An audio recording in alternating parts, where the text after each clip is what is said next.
उत्तर प्रदेश में सियासत की तपिश बढ़ने लगी। दल बदलने का दौर जारी है। जिस दल में पहले थे वो अब अछूत हो गए। जिस दल के दरवाजे खटखटा रहे हैं वहां सामाजिक समरसता बरबस ही टपक रही है। यही तो उत्तर प्रदेश का विधानसभा का चुनाव है, जहां नेता एक दल से दूसरे दल में जा रहे हैं। और आज उत्तर प्रदेश पे बीजेपी के लोगों के लिए बड़े झटके वाला दिन था, क्योंकि यूपी सरकार में मंत्री स्वामी प्रसाद मौर्य ने मंत्रिमंडल से इस्तीफा दे दिया और बताया जा रहा है कि वो बहुत ही जल्द साइकिल पर सवार हो सकते हैं।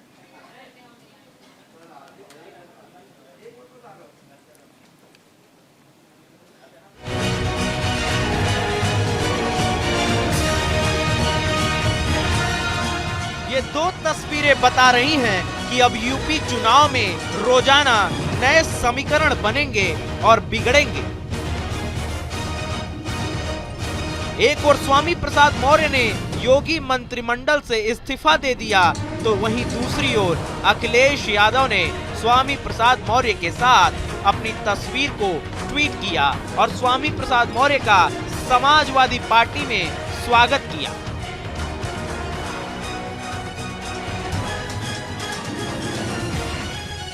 इतना ही नहीं, बिल्हौर से बीजेपी विधायक भगवती प्रसाद सागर, तिलहर से बीजेपी विधायक रोशन लाल वर्मा और तीर्थ तिवारी सीट से बीजेपी विधायक ब्रजेश प्रजापति ने भी बीजेपी से इस्तीफा दे दिया है। ये तीनों नेता स्वामी प्रसाद मौर्य के करीबी बताए जाते हैं। बीजेपी के इस्तीफे के बाद स्वामी प्रसाद मौर्य ने यूपी बीजेपी सरकार पर जमकर हमला किया है। आज मैंने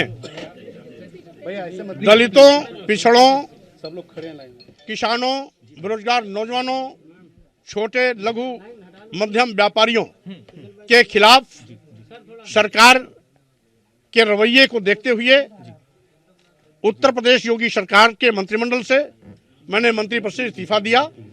पत्र मैंने श्री राज्यपाल जी को भेज दिया और इस्तीफे के कारण का उल्लेख भी उस पत्र में दिया है, जिसकी सूचना मैंने आप लोगों को, मीडिया वालों को भी प्रेषित कर दी है। अभी एक दो दिन मैं अपने प्रदेश के कार्यकर्ताओं, समर्थकों से बात करूंगा और कौन कितनी संख्या में आ रहा है इसका आंकड़ा मैं 2 दिन बाद बताऊंगा। चुनाव से पहले यूपी की सियासत में आए इस बवाल के बाद डिप्टी सीएम केशव प्रसाद मौर्य ने ट्वीट किया है और स्वामी प्रसाद मौर्य से एक बार फिर बैठकर बात करने की बात कही है और उनके फैसले को जल्दबाजी से भरा फैसला बताया है। स्वामी प्रसाद मौर्य के योगी कैबिनेट से इस्तीफे को लेकर केशव प्रसाद मौर्य ने ट्वीट किया और लिखा कि आदरणीय स्वामी प्रसाद मौर्य जी ने किन कारणों से इस्तीफा दिया है मैं नहीं जानता हूं। उनसे अपील है कि बैठकर बात करें। जल्दबाजी में लिए हुए फैसले अक्सर गलत साबित होते हैं। यूपी की सियासत में आए इस भूचाल के बाद सभी सियासी दल श और मात के खेल में शामिल हो गए हैं। पूर्वांचल में अखिलेश के सबसे बड़े सिपह सलार बने ओम प्रकाश राजभर ने भी हुंकार भर दी है। ओम प्रकाश राजभर ने स्वामी प्रसाद मौर्य के यूपी सरकार से इस्तीफे के बाद बीजेपी पर हमलावर है और ट्वीट करके यूपी में खदेड़ा होबे का नारा बुलंद कर रहे हैं। ओम प्रकाश राजभर ने ट्वीट किया है और कहा कि सामाजिक न्याय का इंकलाब होगा, पिछड़ों, दलितों, अल्पसंख्यकों, वंचितों का हक लूटने वालों का खदेड़ा होगा। भाजपा का विकेट गिरना शुरू हो गया है, आगे देखते जाइए, कतार लगने वाला है। 10 मार्च को सुभाजपा व सपा गठबंधन की पूर्ण बहुमत सरकार बनेगी। स्वामी प्रसाद मौर्य बीएसपी को छोड़कर बीजेपी में शामिल हुए थे और 2017 में यूपी में योगी सरकार में मंत्री थे। स्वामी प्रसाद मौर्य की बेटी संघमित्रा मौर्य बदायूं से बीजेपी की सांसद है और बेटा उत्कृष्ट मौर्य साल 2017 में रायबरेली की ऊंचाहार सीट से चुनाव लड़ा था, लेकिन वो हार गए थे। और अब स्वामी प्रसाद मौर्य ने यूपी की सियासत में ऐन वक्त में नया खेला कर दिया है, जिसने बीजेपी के सामने बड़ी चुनौती खड़ी कर दी है।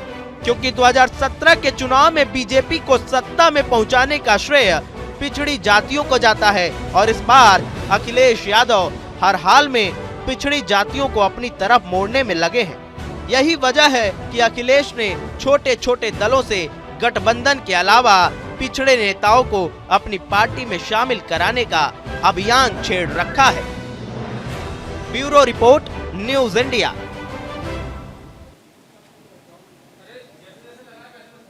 वैसे ऐसी तस्वीरें कुछ नई नहीं हैं। जब चुनाव पास आते हैं तो नेताओं का दल बदलना भी शुरू हो जाता है। बातचीत के लिए इस वक्त हमारे साथ बीजेपी के प्रवक्ता धनंजय गिरी जुड़े हैं और समाजवादी पार्टी के राष्ट्रीय प्रवक्ता डॉक्टर अभिषेक राय हमारे साथ जुड़े हैं। धनंजय गिरी जी, ऐसा क्या हुआ कि तारीखों की घोषणा के साथ ही आपके जो कैबिनेट मंत्री थे वो चले गए, 3 विधायक चले गए, आपकी पार्टी में खलबली मच गई है, क्या वजह इसकी? अर्चना जी, खलबली नहीं मची हुई है। किसी भी जगह ये देखा जाता है कि संतुष्ट कितने और असंतुष्ट कितने। तो हमारे यहाँ संतुष्टों की संख्या बहुत बड़ी है, एक आध लोग नाराज हैं, ठीक है, देखा जाएगा। और चुनाव आते ही कुछ इस तरह की घटनाएं होती हैं। वो पहले भी कहीं और थे, आज भी कहीं और गए, इस तरह से होता है। लेकिन मैं बाई एंड लार्ज जो उत्तर प्रदेश की बात आप कर रही हैं या चुनाव की बात आप कर रही हैं, तो उत्तर प्रदेश में 1980 के बाद कोई भी राजनीतिक दल की दोबारा वापसी नहीं हुई है। लेकिन इस बार योगी सरकार की वापसी हो रही है। ऐसा मैं इसलिए नहीं कर रहा हूं कि मैं बीजेपी का कार्यकर्ता हूं, बल्कि इसका कारण ये है कि उत्तर प्रदेश में आज एंटी इनकम्बेंसी नहीं है, बल्कि प्रो इनकम्बेंसी से गुजर रहा है। कोई भी सरकार सभी को संतुष्ट नहीं कर सकती है, न सभी का वोट पा सकती है। बस में देखना होता है कि संतुष्टों की संख्या कम है या अधिक। दूसरा, उत्तर प्रदेश दशकों से खंडित जनादेश से मुक्ति मिली है। कोई भी मुलायम व अखिलेश के दौर में वापस नहीं जाना चाहता है। पहले क्या होता था, कॉलेज के गेट पर रोमियो आतंक था, तो व्यापारियों में अपराधियों का। आज एंटी रोमियो स्क्वाड के गठन से बच्चियों को भयमुक्त करने का, 3 तलाक की त्रासदी से महिलाओं को उज्ज्वला से धुआं से मुक्ति मिली है। अरे आपने इतना अच्छा काम किया और आपके कैबिनेट मंत्री ही आपको छोड़ के जा रहे हैं। कुछ सबको संतुष्ट नहीं किया जा सकता, लेकिन जिनको पास पद रहा हो, जिन्होंने काम किया हो सरकार को लेकर, अगर वो जाएंगे तो सवाल तो उठेंगे। डॉक्टर राय, अखिलेश यादव फोटो ट्वीट कर रहे हैं, वो स्वागत कर रहे हैं, अभिनंदन कर रहे हैं, लेकिन पहले स्वामी प्रसाद मौर्य से तो पूछ लेते। उन्होंने तो अभी कंफर्म ही नहीं किया कि वो आपकी पार्टी ज्वाइन कर रहे हैं। देखिए, माननीय राष्ट्रीय अध्यक्ष जी से जो स्वामी प्रसाद मौर्य जी की बात हुई है, कितने उन्होंने स्टेटमेंट भी खुद दिया कि फोटो खुद भी वो ट्वीट करेंगे। और उसके बाद उन्होंने ये भी कहा कि हमारे साथ कितने लोग आ रहे हैं, हम भारतीय जनता पार्टी में सेवा नहीं कर पा रहे। उन्होंने, आपने अगर माननीय राज्यपाल जी को जो उनका प्रेषित इस्तीफा है, अगर वो आपने पढ़ा होगा तो उसमें भारतीय जनता पार्टी का चिट्ठा पुलिंदा पूरा खुला हुआ है। उनको कहते हैं ना, इनकी सरकार में 2 मंत्री मौर्य समाज के, एक माननीय डिप्टी चीफ मिनिस्टर जी और एक दूसरे स्वामी प्रसाद मौर्य जी, दोनों कद्दावर नेता। एक को स्टूल मिला, दूसरे को कुछ नहीं मिला। तो ये लोग उपेक्षित वर्ग है। जैसे भारतीय जनता पार्टी चाहे पिछड़े हो, चाहे दलित हो, चाहे वो सवर्ण समाज हो, चाहे अल्पसंख्यक हो, हर समाज को इन्होंने सिर्फ शोषित करने का प्रयास किया। अगर इन्होंने 4.5-5 साल कुछ काम किया होता तो ये आज अपने विकास के मुद्दे पे चुनाव लड़ रहे थे, लेकिन इन्होंने काम ही नहीं किया। इन्होंने 5 साल कैबिनेट मंत्री रहे मौर्य साहब, लेकिन वो शोषित रहे, वो दलित रहे, वो काम नहीं कर पाए, ये आरोप आप लगा रहे हैं। मतलब 5 साल वो कैबिनेट मंत्री रहे लेकिन कुछ काम नहीं कर पाए, तो ऐसा व्यक्ति आपकी पार्टी में आके क्या करेगा फिर? मैं बहुत सीधी सी बात कह रहा हूं कि उन्हें काम करने नहीं दिया गया होगा, तभी वो इतने विचलित है, इसीलिए उन्होंने इस्तीफा दिया। और माननीय राज्यपाल जी को जो अपना पत्र प्रेषित किया, तो उसमें एकदम साफ साफ सारी चीजें जग जाहिर है। इसमें किसी कहते प्रत्यक्ष को प्रमाण की जरूरत नहीं। अब भारतीय जनता पार्टी सिर्फ एक जुमलों की पार्टी है, इसने कुछ नहीं किया, सिर्फ जुमले दिए इस प्रदेश में। अगर इनके पास जिस हिसाब का प्रचंड बहुमत था, ये चाहते तो उत्तर प्रदेश की कायाकल्प कर देते। लेकिन आप मुझे बताएं, आज सबसे महंगी बिजली उत्तर प्रदेश में, आज महंगाई आसमान छू रही है, बेरोजगारों की दर सबसे ज्यादा, युवाओं को रोजगार नहीं मिल रहा। किसानों के साथ इन्होंने क्या किया, 700 किसान शहीद हो गए।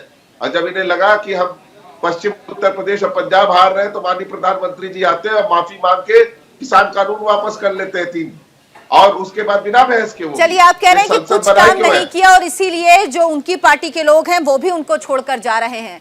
धनंजय गिरी साहब, क्या आपकी पार्टी ने 5 साल में अपने ही लोगों को संतुष्ट नहीं कर पाई, फिर जनता की क्या बात की जाए? जो कैबिनेट मंत्री रहे वही काम नहीं कर पाए, इसीलिए वो छोड़ के जा रहे हैं, या कोई और बार्गेनिंग थी, कोई और मांग थी जो पूरी नहीं हो पाई और इसीलिए उन्होंने पार्टी को टाटा कह दिया? देखिए ऐसा है कि वो हमारे यहाँ जो मैंने पहले भी आपसे कहा कि संतुष्टों की बड़ी संख्या है और कुछ लोग असंतुष्ट होते हैं। भाजपा से बाहर जाकर के बहुत लोगों ने अपना भविष्य तलाशने की कोशिश की है, उनका भविष्य कुछ भी नहीं रहा है और ये सरकार प्रचंड बहुमत से वापसी करेगी, ये मैं दावे से कह सकता हूं। क्योंकि देखिए ऐसा A to Z योजनाओं का सफल क्रियान्वयन हुआ है। योगी जी का भर्ती, भ्रष्टाचार और अपराध में जीरो टॉलरेंस नीति रही है। बहुसंख्यकों के चीर प्रतीक्षित आकांक्षा की पूर्ति हुई है। और जहां तक दूसरी पार्टी की बात कर रहे हैं, अखिलेश जी बुआ के साथ भी जा चुके हैं, हाथ के साथ भी हाथ आजमा चुके हैं, चाचा से दूर पास का भी खेल चुके हैं। जो जनता है वो सब देख रही है, हर तरह का प्रयास करके, हर तरह का प्रयोग करके देख रहे हैं। इस बार एक नया प्रयोग करके देख रहे हैं, ये भी करके देख ले। नहीं तो लेकिन हमेशा तो ये होता है ना, ज्यादातर आपकी पार्टी में लोग आते हैं। भारतीय जनता पार्टी के लिए कहा जाता है कि ज्यादातर दूसरी पार्टी के लोगों को वो अपनी पार्टी में लेके आते हैं और भारतीय जनता पार्टी ऐसी गंगा है जिसमें आके किसी के कितने पापों सब धुल जाते हैं। लेकिन इस बार उल्टा हो रहा है उत्तर प्रदेश में। ऐसा नहीं अर्चना जी, भारतीय जनता पार्टी के हमारे यहाँ जो हमारी नीति नियत के हिसाब से आता है उसको हम स्वीकार करते हैं। और हमारे जैसे मेरे जैसे हो जाओगे जब मेरा रंग लग जाएगा। भारतीय जनता पार्टी में आकर के कोई भी राष्ट्रभक्त हो जाता है और राष्ट्र के प्रति समर्पित होता है। लेकिन मैं सबसे बड़ी बात ये कह रहा हूं आपको कि आज जो जनता है वो अच्छा बुरा चुनाव कर रही है और यूपी में एक प्रो इनकम्बेंसी फैक्टर काम कर रहा है और जो योगी सरकार है वो प्रचंड बहुमत से वापसी कर रही है। और जो लोग कयास लगा रहे हैं भांति के, वो दिवा स्वप्न देखते रह जाएंगे। हमारी सरकार 1980 के बाद पहली बार ऐसा होगा कि कोई राजनीतिक दल प्रचंड बहुमत से वापसी करेगा और योगी सरकार की वापसी होगी। क्योंकि देश के यशस्वी प्रधानमंत्री आदरणीय नरेंद्र मोदी की जो नीयत है, जो नीतियां है, जो देश का स्वाभिमान जो ऊपर कर रहे हैं और जिस ढंग से देश को आगे लेकर बढ़ रहे हैं, वो देश की एक एक जनता, एक एक व्यक्ति उससे परिचित है, उस बात से अवगत है। देखिए डॉक्टर राय, आपकी पार्टी में क्या लोगों की कमी हो गई है? क्योंकि आप दूसरी पार्टियों से इंपोर्ट कर रहे हैं। इमरान मसूद कांग्रेस पार्टी से आपकी पार्टी में आए हैं, जो कि अपने बयानों के लिए हमेशा फेमस रहे हैं। आजम खान के बाद कोई बड़ा मुस्लिम चेहरा अब नहीं है समाजवादी पार्टी के पास। तो क्या इस तौर पे और सहारनपुर की जो 7 सीटें आसपास की, वहां पर उनकी अच्छी पकड़ है? तो क्या आपकी पार्टी में लोगों की कमी हो गई कि आपको इंपोर्ट करना पड़ रहा है लोगों को?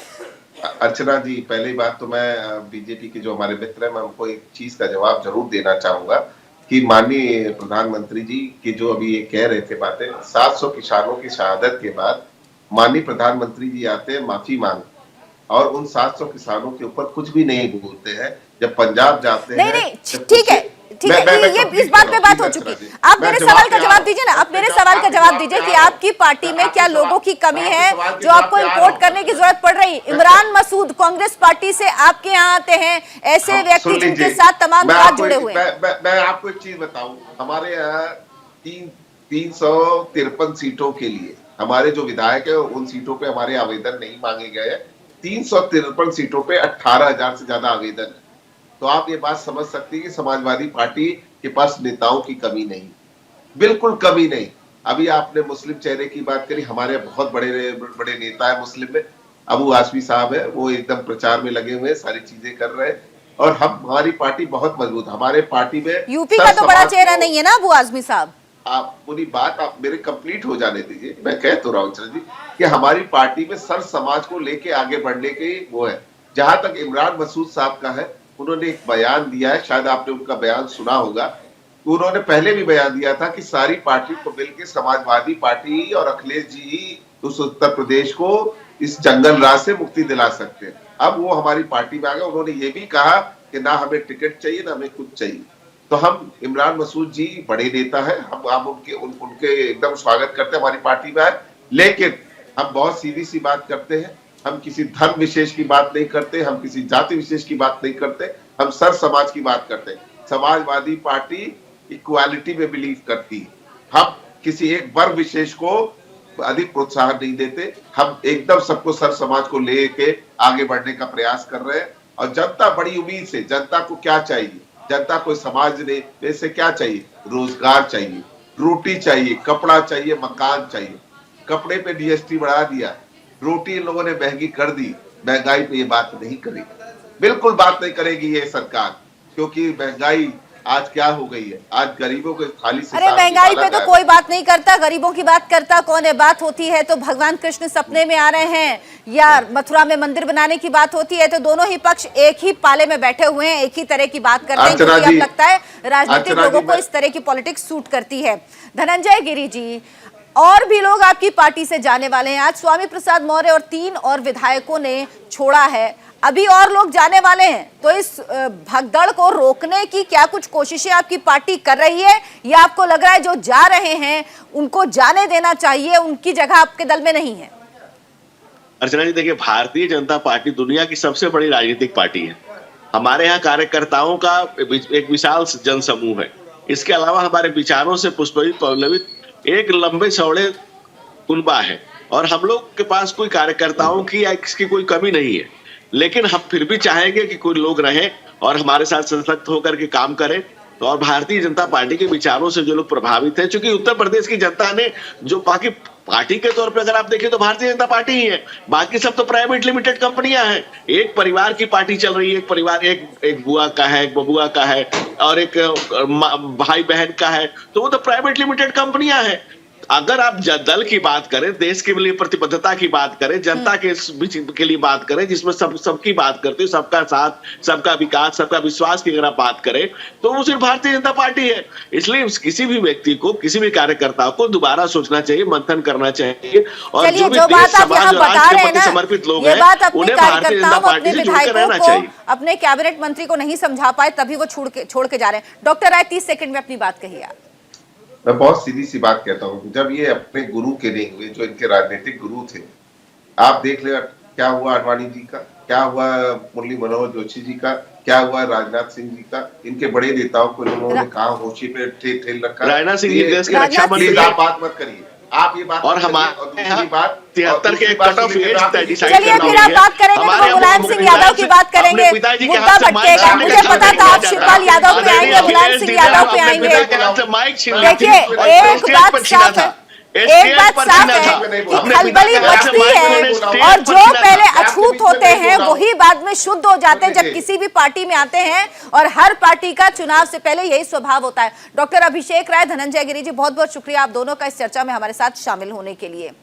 तो यूपी में सियासत चल रही है और दल बदल भी चल रहा है, खासतौर पे जब से डेट अनाउंस हुई है, चुनाव की तारीखें सामने आई हैं, उसके बाद खलबली मची हुई है पार्टियों में और एक पार्टी का नेता दूसरी पार्टी ज्वाइन कर रहा है। हालांकि स्वामी प्रसाद मौर्य ने अभी घोषणा नहीं की है, लेकिन अखिलेश यादव की तरफ से जो फोटो ट्वीट की गई और जैसे स्वागत और अभिनंदन किया गया वो साफ बता रहा है कि स्वामी प्रसाद मौर्य समाजवादी पार्टी में जाने वाले हैं। अब बात यूपी के ही सियासी दलों में मची भगदड़ की हम कर रहे हैं। नेता अपने अपने भाग्य को लेकर परेशान होने लगे हैं।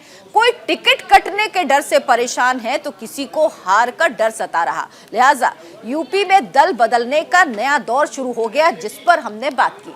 स्वामी प्रसाद मौर्य ने यूपी मंत्रिमंडल से इस्तीफा दिया तो पश्चिमी यूपी में कांग्रेस के बड़े नेता इमरान मसूद ने कांग्रेस का साथ छोड़ दिया। अब इमरान मसूद साइकिल पर सवार हो गए।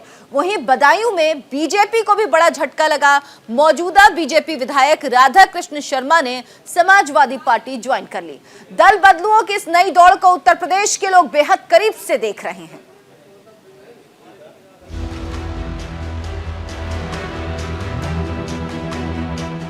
उत्तर प्रदेश में चुनावों की तारीखों का ऐलान होने के साथ ही नेताओं का पाला बदलने का दौर शुरू हो गया।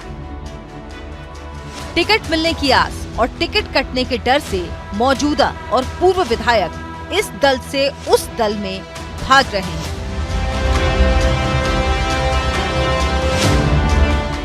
जिस पश्चिमी यूपी पर अखिलेश यादव नजरें टिकाए बैठे हैं, उसी पश्चिमी यूपी में समाजवादी पार्टी को बड़ी सफलता हासिल हुई है। सोमवार को पश्चिमी यूपी के 3 नेताओं ने पाला बदल लिया। कांग्रेस के इमरान मसूद हाथ का साथ छोड़कर साइकिल पर सवार हो गए तो इमरान के जुड़वा भाई नोमान मसूद ने रालौत का साथ छोड़कर हाथी की सवारी करने का फैसला किया। जबकि पश्चिमी यूपी बीजेपी को बड़ा झटका बदायूं के बिलसी से विधायक राधा कृष्ण शर्मा ने दिया है। राधा कृष्ण शर्मा अब बीजेपी छोड़कर समाजवादी पार्टी में शामिल हो गए हैं। लखनऊ में पार्टी मुख्यालय पर पार्टी के राष्ट्रीय अध्यक्ष अखिलेश यादव ने खुद राधा कृष्ण शर्मा को अपनी पार्टी की सदस्यता दिलाई। बदायूं को समाजवादी पार्टी का गढ़ माना जाता है। भारतीय जनता पार्टी ने बदायूं के बिलसी में 1993 के बाद पहली बार मोदी लहर में 2017 में जीत दर्ज की थी और आर.के. शर्मा यहां के विधायक चुने गए थे। शर्मा ने मतदान के 21 दिन पहले टिकट मिलने के बावजूद भी जीत दर्ज की थी। दूसरी तरफ पश्चिमी यूपी में कांग्रेस के कद्दावर नेता इमरान मसूद ने कांग्रेस छोड़कर समाजवादी पार्टी में जाने का औपचारिक ऐलान कर दिया है। पार्टी के छोड़ने के ऐलान से पहले इमरान मसूद ने अपने समर्थकों के साथ बैठक भी की थी और फिर सबके राय मशविरे के बाद उन्होंने समाजवादी पार्टी में जाने का ऐलान कर दिया। और हम इंडिया के लोग में अभी एक ब्रेक के बाद फौरन वापस लौटेंगे और बात करेंगे कुछ और खबरों की।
दिल्ली में आज भी फूटा कोरोना बम। 24 घंटे के अंदर 21,259 नए केस, कुल 23 मरीजों की मौत। हालातों को देखते हुए दिल्ली में मिनी लॉकडाउन।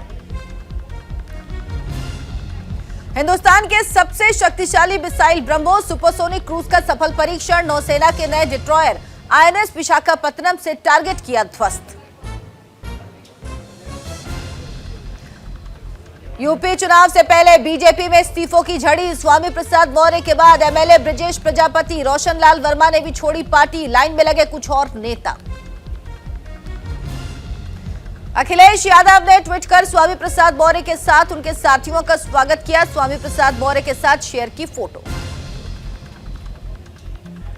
यूपी में शरद पवार की पार्टी एनसीपी भी लड़ सकती है चुनाव। शरद पवार का दावा, यूपी में सपा अपने सहयोगियों के साथ मिलकर बनाएगी सरकार।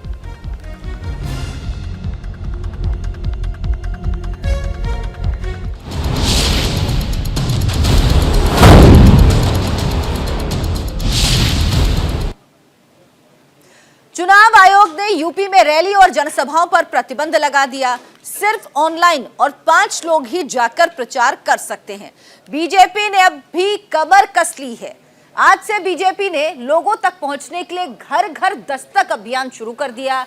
जनसंपर्क अभियान के दौरान बीजेपी सभी 403 विधानसभा सीटों पर घर घर जाकर लोगों को यूपी सरकार और मोदी सरकार की योजनाओं के बारे में बता रही है। जाहिर है, जो लोगों के दिलों तक पहुंचने का काम करेगा वही दिलों में बसेगा भी। देखिए ये रिपोर्ट।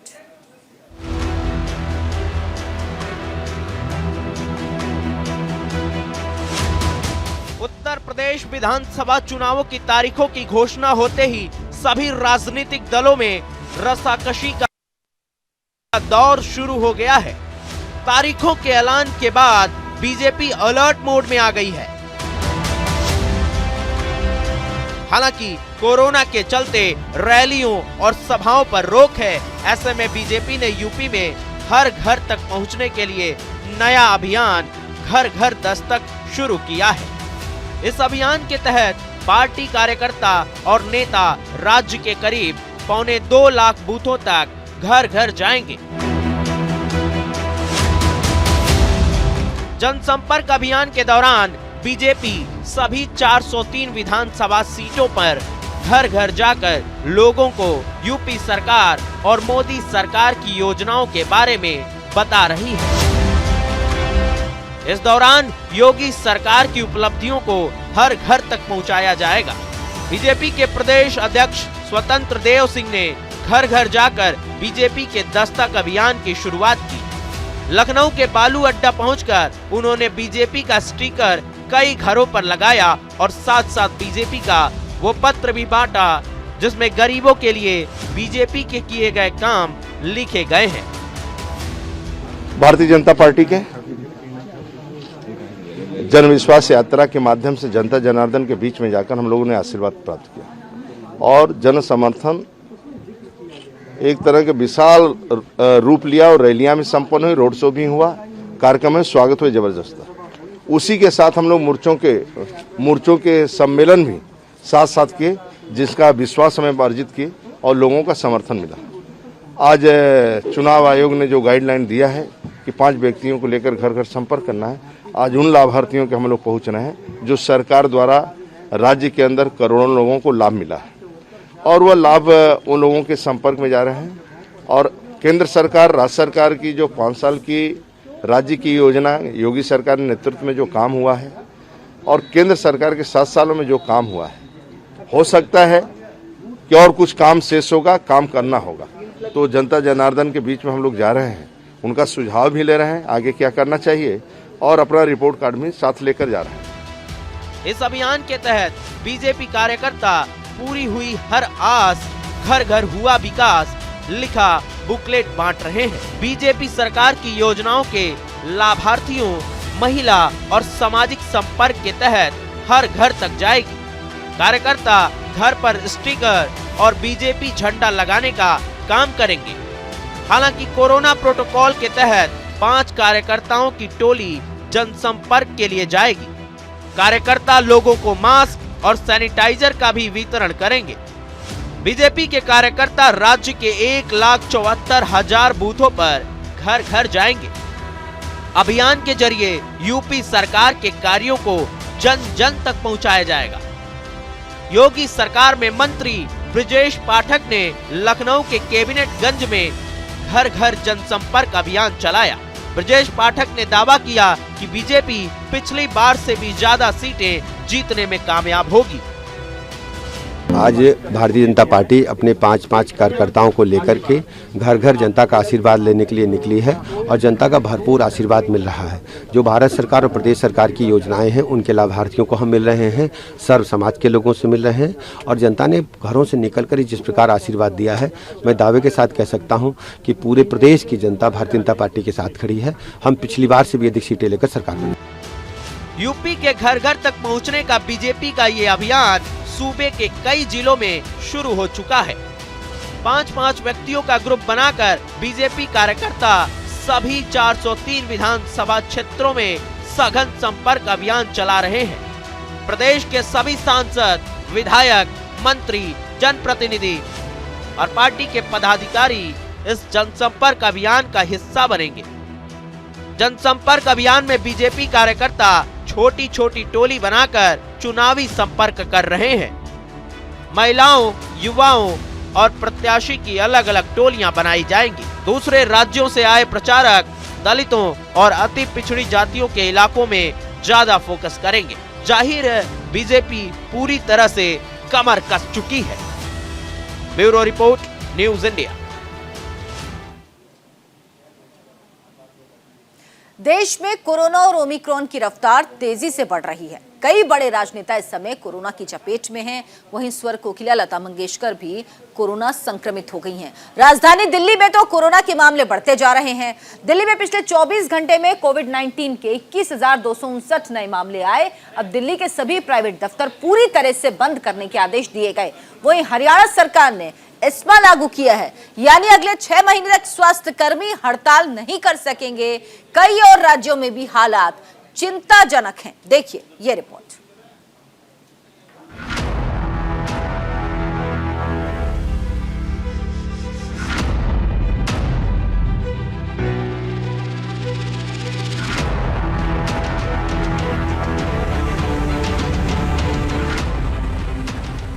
कोरोना और ओमिक्रॉन के मामले जिस तरह से बढ़ते जा रहे हैं, उसने चिंता की लकीरें पैदा कर दी हैं। पिछले 24 घंटे में कोरोना वायरस के 1,68,000 से ज्यादा नए मामले सामने आए हैं। वहीं ओमिक्रॉन के मामलों की कुल संख्या बढ़कर 4,461 हो गई है। स्वर कोकिला लता मंगेशकर भी कोरोना की चपेट में आ गई हैं। उन्हें संक्रमण के हल्के लक्षण हैं, लेकिन फिर भी एहतियात के तौर पर उन्हें ब्रीच कैंडी अस्पताल के आईसीयू में भर्ती किया गया है। इससे पहले रक्षा मंत्री राजनाथ सिंह और बिहार के सीएम नीतीश कुमार के बाद केंद्रीय मंत्री अजय भट्ट और कर्नाटक के मुख्यमंत्री बोम्मई भी कोरोना संक्रमण की चपेट में आ गए हैं। इसके अलावा बीजेपी के राष्ट्रीय अध्यक्ष जेपी नड्डा भी कोरोना संक्रमित हो गए हैं। गोवा के उप मुख्यमंत्री मनोहर अजगांवकर भी कोविड पॉजिटिव पाए गए हैं। उन्हें पणजी के मणिपाल हॉस्पिटल में भर्ती कराया गया है। वहीं लोकसभा अध्यक्ष ओम बिरला ने संसद परिसर में कोरोना वायरस के बढ़ते मामलों को देखते हुए बजट सत्र से पहले संसद में साफ सफाई और तैयारियों का जायजा लिया है। ओम बिरला ने कहा कि संसद के कई अधिकारी और कर्मचारी कोरोना संक्रमित पाए गए हैं। वो सभी अभी स्वस्थ हैं और डॉक्टरों की निगरानी में हैं। कोरोना की स्थिति को देखते हुए संसद में भी सभी व्यवस्थाएं की जा रही हैं। संक्रमण टेस्टिंग और जहां वैक्सीनेशन हो रहा है वहां पर हमने सारी व्यवस्थाएं कर रखी है। ये बात सही है कि बड़ी संख्या के अंदर संसद के कर्मचारी अधिकारी कोरोना पॉजिटिव आए। सभी कर्मचारी अधिकारी स्वस्थ हैं। लगातार अधिकारी उनको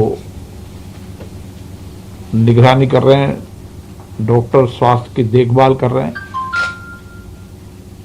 आने वाले बजट सत्र की व्यापक तैयारियां की जा रही है। दिल्ली में कोरोना के बढ़ते संकट को देखते हुए सख्ती बढ़ा दी गई है। अब दिल्ली के सभी प्राइवेट दफ्तर पूरी तरह बंद करने के आदेश दे दिए गए हैं। सिर्फ छूट की श्रेणी में आने वाले प्राइवेट दफ्तर ही खुले रहेंगे। जो प्राइवेट ऑफिस अब तक 50% कार्य क्षमता के साथ काम कर रहे थे, उनसे अब वर्क फ्रॉम होम करने को कहा गया है। दिल्ली में सभी रेस्टोरेंट और बार भी बंद कर दिए गए हैं। अब रेस्टोरेंट से फूड आइटम की होम डिलीवरी और टेक अवे की सुविधा रहेगी। अब तक रेस्टोरेंट और बार भी 50% क्षमता के साथ खुले हुए थे। दिल्ली में कोविड संक्रमण की रोकथाम के लिए पहले ही काफी सख्ती की गई थी। इसमें नाइट कर्फ्यू के बाद वीकेंड कर्फ्यू भी लगाया गया था। जो लोग होम आइसोलेशन में इस टाइम हैं, उनके लिए स्पेशल योगा के और प्राणायाम के कुछ क्लासेस हम लोग शुरू कर रहे हैं, ऑनलाइन क्लासेस। वो अपने घर बैठे हमारे इंस्ट्रक्टर के साथ योग कर पाएंगे। इसके लिए हमने पूरी तैयारी कर ली है। इंस्ट्रक्टर्स की एक बहुत बड़ी टीम तैयार की गई है, जिनको स्पेशल कोरोना से संबंधित कौन कौन से आसन हैं, कोरोना से संबंधित कौन कौन से प्राणायाम हैं, इनकी ट्रेनिंग, स्पेशल ट्रेनिंग दी गई है इन सभी इंस्ट्रक्टर्स को।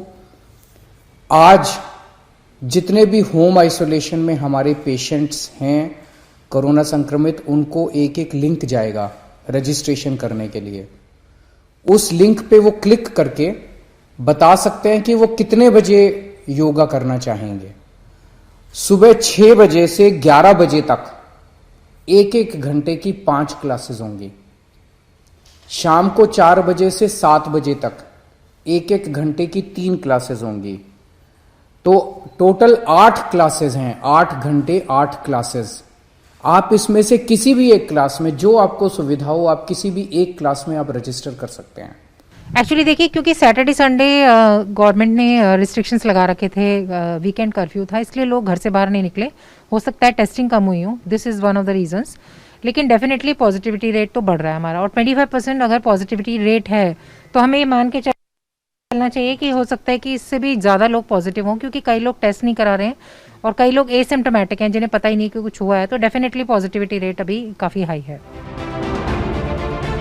राज्यों की बात करें तो हरियाणा में भी कोरोना के मामले बढ़ रहे हैं। सूबे में पिछले 24 घंटे में कोविड-19 के 5,736 नए मामले और 26 ओमिक्रॉन के मामले सामने आए हैं। हरियाणा में कोविड के बढ़ते मामलों को देखते हुए महामारी अलर्ट सुरक्षित हरियाणा के अंतर्गत लागू पाबंदियों को 19 जनवरी तक बढ़ाया गया है। इस दौरान जनसभा, रैलियां, विरोध प्रदर्शन, धरना प्रतिबंधित रहेंगे। कोरोना के मामलों में पहले नंबर पर महाराष्ट्र है, जहां पिछले 24 घंटे में 33,000 से ज्यादा नए मामले सामने आए हैं। कोरोना का कहर महाराष्ट्र में सबसे ज्यादा पुलिसकर्मियों पर पड़ा है। पिछले 24 घंटों में 120 पुलिसकर्मी कोरोना पॉजिटिव पाए गए हैं और एक की मौत हो गई है। मुंबई में कोरोना वायरस की तीसरी लहर को देखते हुए बॉम्बे हाई कोर्ट की मुख्य बेंच ने दिन में केवल 3 घंटे काम करने का निर्णय लिया है। ये आदेश 28 जनवरी तक लागू रहेगा और इस दौरान केवल बेहद जरूरी केस ही सुने जाएंगे। पुलिस अधिकारी और कर्मचारियों के लिए प्रतिबंधक उपाय योजना की जा रही है। हर जोन्स में हमने डेडिकेटेड रैपिड एंटीजन टेस्ट के लिए टीम्स किट्स के साथ लगाए हैं, जो सिम्टोमेटिक लोगों को चेक कर रहे हैं। जो भी जिनकी पब्लिक एक्सपोजर ज़्यादा है, उनकी रैंडम चेकिंग्स चल रही है। जो एक्यूज्ड को हम ला रहे हैं पुलिस स्टेशन में, उनको पहले हम रैपिड एंटीजन टेस्ट कर रहे हैं। अगर वो पॉजिटिव पाए जाएंगे तो इनको इंस्टीट्यूशनल क्वारंटाइन करने के लिए एनएमसी को आग्रह किया जाएगा, और अगर नेगेटिव आएंगे तो ही वो अरेस्ट की कार्रवाई की जाएगी। जो भी सतर्कता है कोविड अप्रोप्रिएट बिहेवियर के लिए, मास्क, सैनिटाइजर्स, सोशल डिस्टेंसिंग जो भी संभव है वो सभी की जा रही है। पुलिस स्टेशन में विजिटर्स पूरी तरीके से बंद करना हमारे लिए संभव नहीं है। तमिलनाडु सरकार ने 31 जनवरी तक लॉकडाउन की पाबंदियां बढ़ा दी है। 14 जनवरी से 18 जनवरी के बीच सभी धार्मिक स्थलों पर लोगों को जाने की इजाजत नहीं है। पोंगल के मौके पर 75% क्षमता के साथ विशेष इंटर स्टेट बसें चलेंगी। इसके अलावा हरिद्वार जिला प्रशासन ने 14 जनवरी को मकर संक्रांति पर श्रद्धालुओं के स्नान करने पर प्रतिबंध लगा दिया है। हर की पौड़ी पर भी एंट्री बंद कर दी गई है। हरिद्वार में 14 जनवरी को रात 10 बजे से सुबह 6 बजे तक नाइट कर्फ्यू लागू रहेगा। दिल्ली में जो पाबंदियां लगाई जा रही है बिल्कुल ठीक है, क्योंकि कोरोना के केसेस बढ़ रहे हैं, लोगों को घर पे बैठना चाहिए। पर जहाँ पर इलेक्शन है, जिन देशों में जिन राज्यों में इलेक्शन है, वहाँ पे भी तो पाबंदियां लगनी चाहिए ना। वहाँ भी तो कोरोना है। क्या इलेक्शन की वजह से कोरोना भाग गया? क्या इलेक्शन की वजह से कोरोना नहीं होगा लोगों को? तो मेरे हिसाब से वहाँ पे भी पाबंदियां लगनी चाहिए। जो दिल्ली में हो रहा है बिल्कुल सही हो रहा है, पाबंदियां लगनी चाहिए, पर इलेक्शन वाले राज्यों में भी कुछ होना चाहिए। पाबंदियाँ ठीक है, कोरोना केसेस को देखते हुए ठीक है, पर वो सिर्फ दिल्ली में क्यों है? ऐसा तो नहीं है कि सिर्फ दिल्ली से बाहर केसेस नहीं है, कोरोना जान रहा है दिल्ली से बाहर, या फिर बॉर्डर पार नहीं कर पाता है टोल टैक्स की वजह से। वो ऐसा तो है नहीं कुछ। दिल्ली से बाहर भी है तो दिल्ली के बाहर भी पाबंदियाँ होनी चाहिए। अगर आप दिल्ली से बाहर चले जाओगे तो क्या पाबंदियाँ हैं? मैं बहुत अच्छे तरीके से देखता हूँ, होनी भी चाहिए, और मास्क का भी पालन होना चाहिए। और भीड़ भाड़ जो हमारे कई मार्केटें हैं उसमें सबसे ज़्यादा पालन तो मार्केट में होना चाहिए। जैसे भीड़ वाले इलाके हैं, चांदनी चौक है, सरोजनी नगर है, ऐसी जगहों में मास्क का उपयोग होना चाहिए। पश्चिम बंगाल में भी कोरोना के मामलों में तेजी देखी जा रही है। गंगा सागर द्वीप में हर साल मकर संक्रांति पर लगने वाले मेले को लेकर कलकत्ता हाईकोर्ट ने कहा है कि गंगा सागर मेले में सिर्फ वही लोग जा सकते हैं जिन्होंने कोरोना वैक्सीन की दोनों डोज लगवा ली है। मेले में एंट्री के लिए लोगों को वैक्सीन का सर्टिफिकेट दिखाना होगा। इसके अलावा निगेटिव RT-PCR वालों को भी मेले में जाने की अनुमति दी जाएगी। इस साल मेले में 5 लाख से ज्यादा तीर्थयात्रियों के पहुंचने की संभावना है। वहीं पंजाब में कोरोना संक्रमण बहुत तेजी के साथ फैल रहा है। परिवहन मंत्री अमरिंदर सिंह राजा कोरोना पॉजिटिव पाए गए हैं। उन्होंने खुद को घर में ही आइसोलेट कर लिया है। देश के तमाम राज्यों की तरह उत्तर प्रदेश में भी कोरोना संक्रमण के मामले तेजी से बढ़ रहे हैं। वहीं नए वेरिएंट ओमिक्रॉन का खतरा भी बना हुआ है। पिछले 24 घंटे में प्रदेश में कोरोना के 11 से ज्यादा नए मामले सामने आए हैं। इन सब के बीच राज्य सरकार ने संक्रमण के प्रसार को रोकने के लिए तमाम पाबंदियां भी लगा दी हैं। प्रदेश में कोरोना वायरस संक्रमण की स्थिति इस प्रकार है। विगत 24 घंटों में संक्रमण के 11,089 मामले सामने आए हैं। इसी अवधि में उपचारित होकर डिस्चार्ज होने वालों की संख्या 543 है। इस समय कुल एक्टिव केस की संख्या 44,466 है।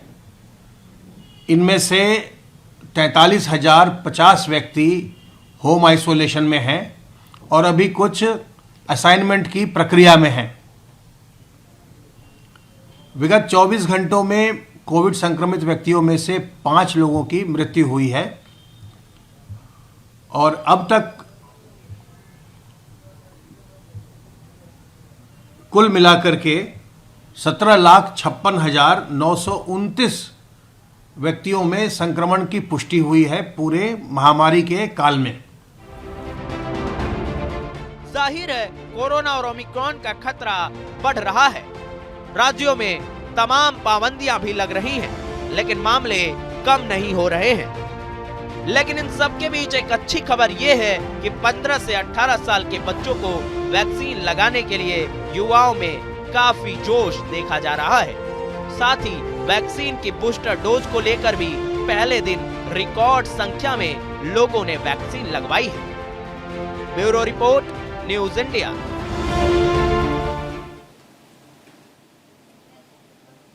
और अब बात देश की सुरक्षा से जुड़ी हुई, बात हिंदुस्तान की बढ़ती ताकत की। हिंदुस्तान का ब्रह्मास्त्र और भी घातक हो गया। हिंदुस्तान ने पश्चिमी तट पर भारतीय नौसेना के विध्वंसक आईएनएस विशाखापत्तनम से ब्रह्मोस सुपरसोनिक क्रूज मिसाइल का सफल परीक्षण किया। मिसाइल के C2C वेरिएंट की अधिकतम सीमा पर परीक्षण किया गया और इसने सटीकता के साथ एक जहाज को निशाना भी बनाया, जिससे चीन और पाकिस्तान जैसे देश घबराए हुए हैं।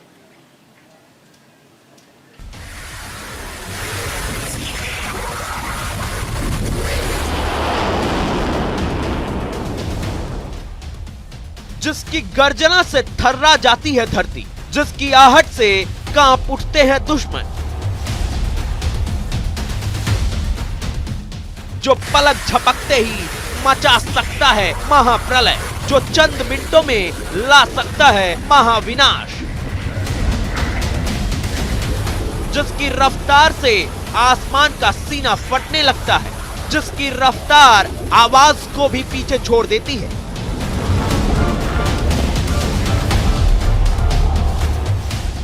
हथियारों की दुनिया का बेताज बादशाह, जिसे कहा जाता है मिसाइल।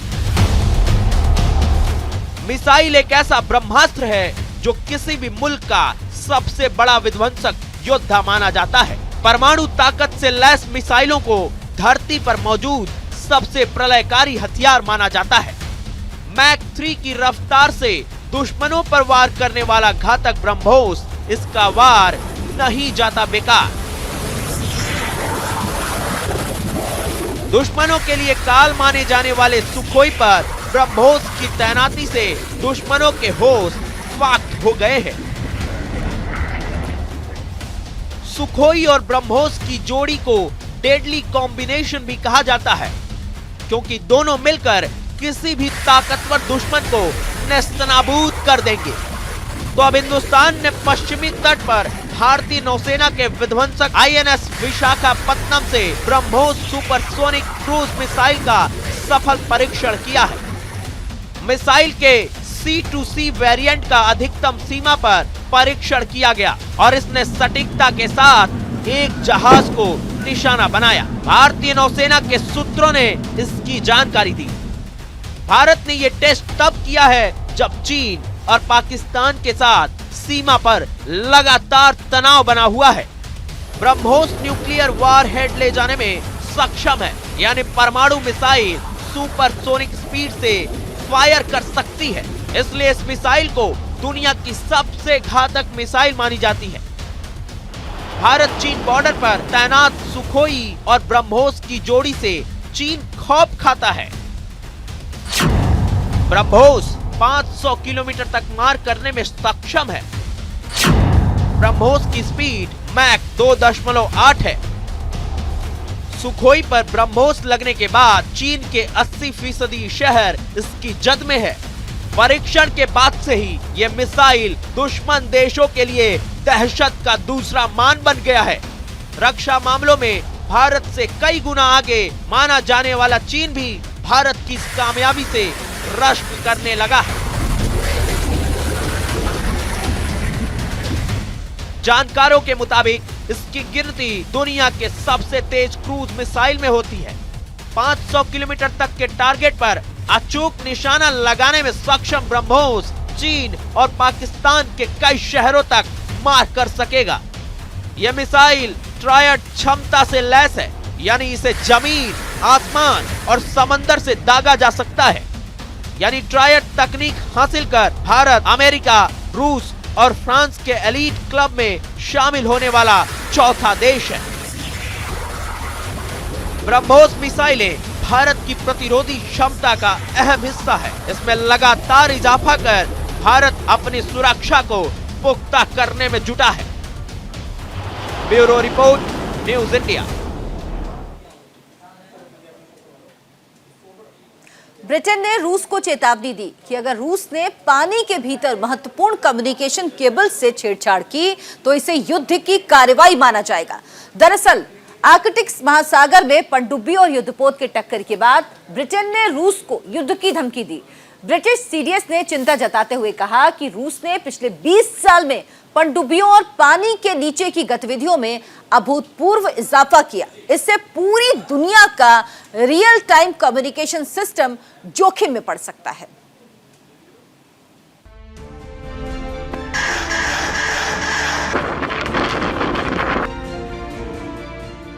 महासागर में पनडुब्बी और युद्धपोत के टक्कर के बाद ब्रिटेन ने अब रूस को युद्ध की धमकी दी है।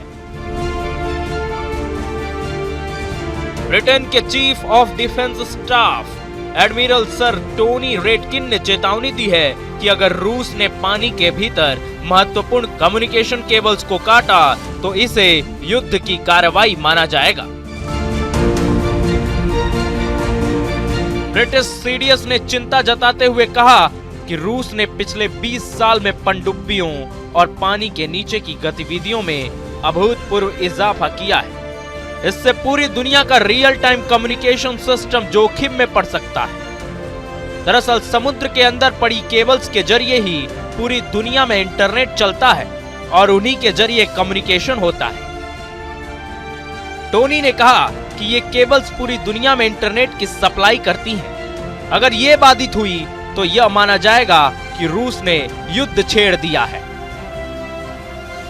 टोनी के मुताबिक रूस ने पिछले 20 सालों में समुद्र के अंदर अपनी गतिविधियां बढ़ा दी है। उनकी पनडुब्बियों से प्रमुख इंटरनेट जाल को खतरा है। मॉस्को अपनी गतिविधियों की वजह से पूरी दुनिया में सूचनाओं के बहाव को रोक सकता है। एडमिरल टोनी रेडकिन ने कहा कि जिस गहराई में रूस की पनडुब्बियां गोते लगाती हैं, वहां पर इंटरनेट केबल्स का मुख्य जाल बिछा हुआ है। हम इंडिया के लोग में आज बस इतना ही। दीजिए इजाजत। नमस्कार।